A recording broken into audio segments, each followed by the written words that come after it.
जो चीजें दिल में फील हो रही है ना हमें सोशल मीडिया यूजर्स को, वो अक्सर आपके एक्सप्रेशन की वजह से और आपके सीन्स की वजह से हम एक्सप्रेस कर पाते हैं मतलब वही तो मीम्स होते हैं। और इसलिए पता है 3 लोगों के मीम्स बहुत ज्यादा चलते हैं आज भी, आप, अक्षय कुमार सर और परेश रावल सर, आप तीनों के मीम्स बहुत ज्यादा चलते हैं। नहीं, मेहनत की है सबने और आज भी, और जो आपने नाम लिए हैं, एक बहुत बड़ी जर्नी रही है बॉलीवुड में, थिएटर में, चाहे परेश भाई हो चाहे अक्षय भाई हो। मतलब एक कितना बड़ा 3 दशक इन्होंने पूरी मेहनत करते अपने शरीर पे, अपने फोकस पे, अपने काम पे।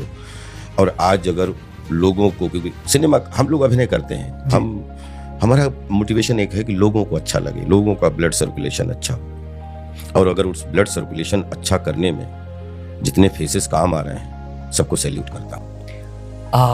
तब इनोवेशन होती थी बिल्कुल के दौरान, बिल्कुल होती। मतलब जो आपके बॉडी मूवमेंट्स होते थे, जो आपके एक्सप्रेशंस होते थे, ये प्रियदर्शन सर और डेविड धवन सर आपको समझाते थे? आपको क्या कहा जाता था किसी सीन के पहले? नहीं, देखिए, हर डायरेक्टर का अपना एक इंटरप्रिटेशन होता है और उसकी सिचुएशन होती है जिसकी अपनी एक लैंग्वेज होती है जी। और फिर उस लैंग्वेज के बीच में जब बॉडियां घुसती हैं तो बॉडी लैंग्वेज बनती है सबकी।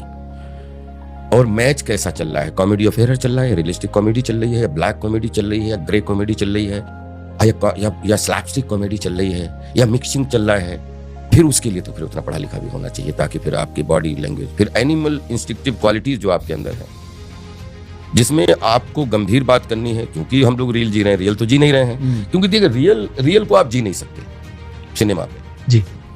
रियल में तो चाकू पड़ता है तो आदमी जो करा उसमें कोई रीटेक नहीं होता है। और जब रील अपन कर रहे होते हैं तो फिर अपने हाथ में खिलौना हो, जो भी होता है, चाहे चाकू हो चाहे बंदूक हो, खिलौना होता है। कट होता है तो एक दूसरे को, जो चाहे वो मार रहा हो चाहे मार खा रहा हो, एक दूसरे को गले लगाते हैं। लेकिन रियल में तो एक दूसरे को मार के कहीं भागने की कोशिश खोज रहे होते हैं, मिलते नहीं। तो रियल को हम जी नहीं सकते। Real is illusion of reality.